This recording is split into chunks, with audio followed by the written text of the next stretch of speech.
Back here on the Chip Shot Football Podcast, February 4th today on a Tuesday. We're going to go over some more of the fallout from the Myles Garrett trade request yesterday, and really the fallout from, I believe, if we go back a few years, back to 2022, where this league altering, landscape changing trade happened between the Browns and the Houston Texans. Because one of, if not the biggest cripplers, I think, for an NFL team is screwing up a top quarterback pick in the NFL draft, right? It's a huge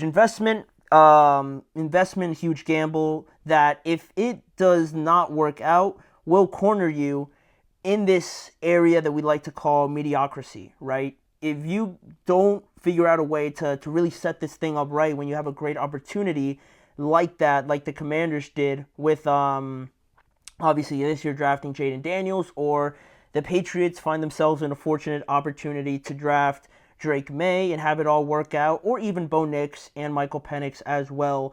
You better make sure you have everything that you need to make sure that ends up working out, because you ideally don't want to be picking top 5, top 10 every year, right? That's where we get into the mediocrity, sort of area that we just spoke about. So that, I believe, is one of the biggest, setbacks that a franchise can have in their existence, basically. In Cleveland, with what happened with them, I think is a very close second, if not even worse, because of where they are now with this roster and where they ended up after that Deshaun Watson trade, right? I think all the actions that were taken during that trade and how much was given up, and the contract obviously given to Deshaun Watson, not to say that there's a direct correlation with where we are right now, but I think you can pick out a lot of reasoning from that trade and kind of get to a place where you understand why we're at this spot with the Cleveland Browns and Myles Garrett, right? After yesterday's news from Myles Garrett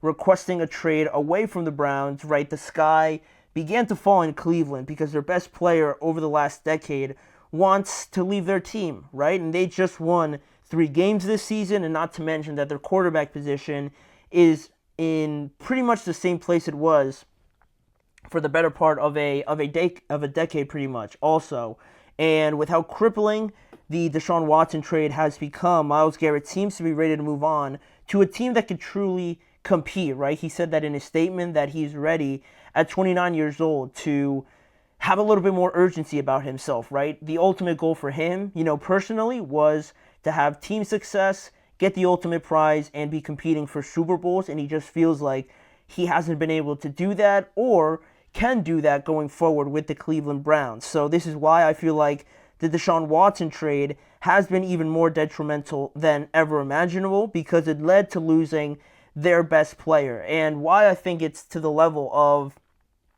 screwing up a rookie quarterback is because players like this, Myles Garrett, are never traded, right? It's not like the NBA where we see like Kevin Durant get traded, or obviously Luka getting traded, right, a couple days ago. Then you have De'Aaron Fox, and superstars are flying all over the place, right? In the NBA, it's a little bit more common, but in the NFL, if you got a guy like Myles Garrett, or you got a guy like Patrick, or you got a guy like TJ Watt, or I don't know, Justin Jefferson is another one. If you got some of these guys, Jamar Chase is another one, you don't let them walk out the door. You'll let anything else happen to this franchise. Bad quarterbacks, bad defense, losing head coaches, but you just got to keep that one guy. And for Myles Garrett to be at this point where he wants to leave, and the Browns almost feels like to me like they have no choice or really much of a say, I would say.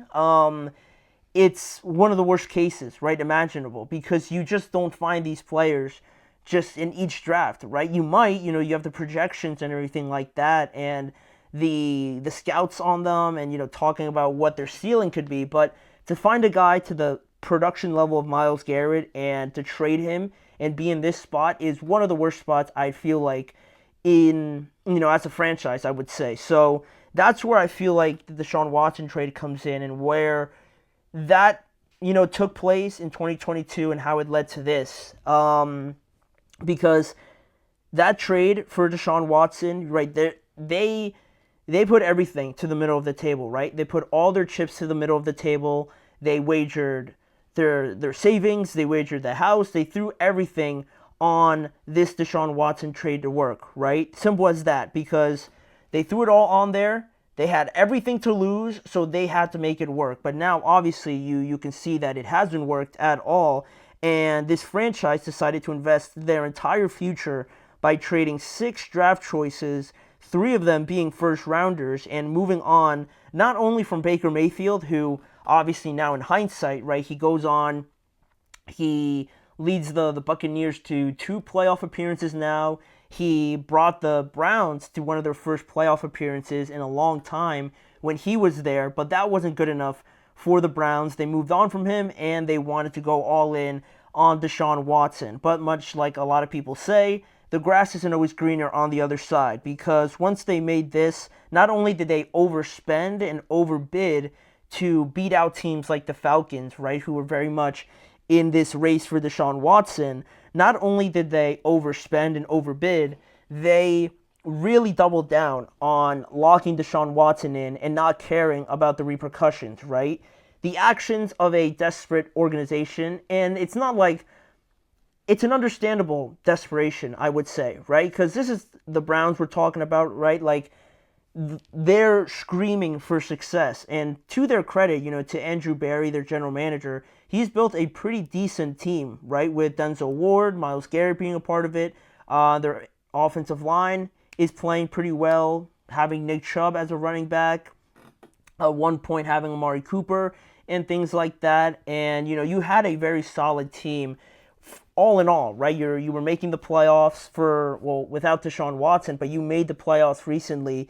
So this team was very good, but they needed the last piece, right? The quarterback position. And I just feel like, yes, the desperation was warranted, and the desperation to finally get over that hump, that hurdle, is valid. But I think to not at one point come to a point where you were like, are we doing too much? Like, is this too much for one guy? And I think this goes into a whole other conversation about quarterbacks and the relentless pursuit of them, and kind of looking past all the warning signs with some of these guys, just because you're focused on the talent and focused on the guy and how he could change your franchise's future.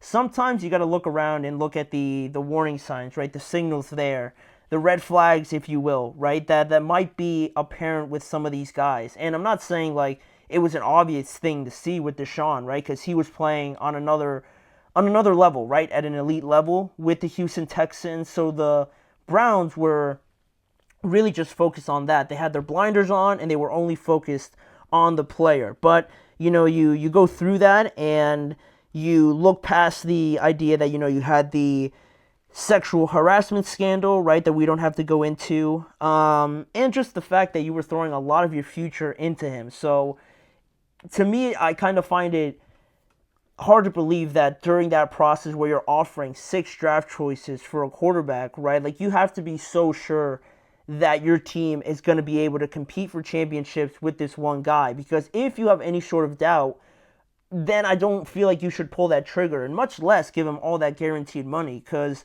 outbidding is one thing, but to be locked in like they kind of cornered themselves into is a whole nother thing. And the Browns really did that to themselves, and now they find themselves in this spot where it hasn't worked out. That gamble with Deshaun Watson, a deal that looks so sure because he was playing at a phenomenal level. Now he gets suspended, he's dealing with injuries, and then when he does play, he just doesn't look at all like he did in Houston. And you don't really know how to explain it, and that's really not the important part. The important part now is that everybody's looking at this fallout from this deal, and not only did you only win 3 games, but now your best player is closer to leaving than wanting to stay and change things, right? And that's the last thing you want to do. And I think gambling all that future and being stuck with this Deshaun Watson thing, for Myles Garrett that just wants to win right now, it didn't pay off, right? The gamble didn't pay off, and instead of competing for championships, they're just going up and down, like they're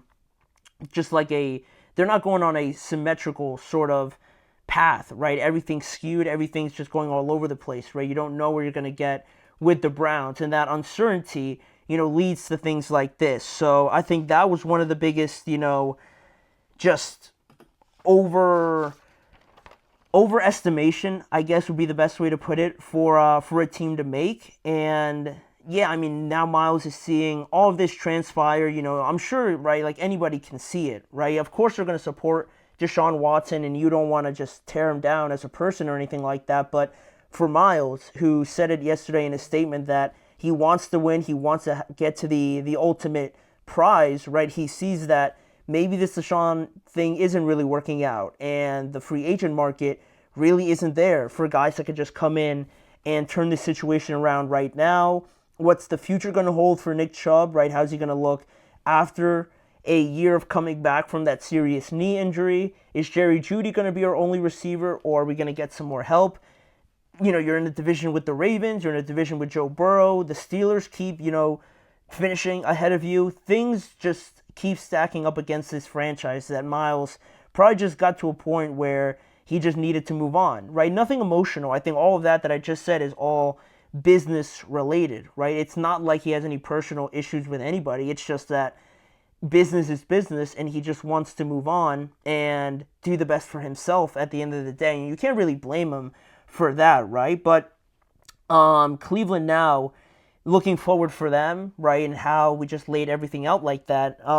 Things look dire, of course, right? If Myles, which I do believe is going to end up being traded, they can be in a spot where at least they get back some of those picks, right? Because Andrew Berry said that he won't let him go for anything less than at least probably 3 first-round picks. So that's going to be the starting price, at least I would imagine, or 2 first-rounders and like a couple seconds, or a second and a third or something like that, to just kind of ballpark it. But I think for them, the most fortunate thing that could happen is, this year, where they are in a position to draft a guy like Abdul Carter, who can come in right away and have a similar sort of impact, but you can't bank on him to be Myles Garrett, because no one's going to be Myles Garrett, right? But, at least you could go down that avenue, or maybe you test free agency and get a quarterback that way, because I don't think Deshaun is going to play that much this year anyway. Or you could draft someone at number 2 if you really like Cam Ward or Shedeur Sanders. There's a lot of different things that's going to happen. This offseason is probably going to be filled with a lot of stories and a lot of reports on the development of this situation. But, if I was other teams like the Commanders, like the Lions, like the Falcons, and even like the Green Bay Packers, I would think that one of those 4 teams is going to be very, very interested in acquiring a guy like Myles Garrett, right? You look at the Lions, all they needed was pass rush this year. Same thing with the Commanders. The Falcons, that's what they've been needing for the last 4 years. And the Packers, same thing, right? They need, all of them need production at that spot. And I think for a team that could win as of right now, like the Commanders or the Lions, I don't see why you wouldn't really pursue something like this. But again, we're still in the early stages of everything. But I thought it was interesting, the Deshaun Watson trade, and how something like that, can have such a massive ripple effect, not only for that year, but, for years to come when you make a huge investment like that and it doesn't pay off. So, I just got thinking about that, and I wanted to discuss it on today's show. But we'll leave that topic there for now, and when we return, we're going to look at the Super Bowl a little bit here for the first time this week, and just go over some of the storylines that we are going to be delving into for this Super Bowl, right, with the Eagles playing the Chiefs again. There's a lot of things to look at, right, to kind of get an idea of what's at stake in this year's Super Bowl. So we're going to go into a couple of them when we return after this break. Looking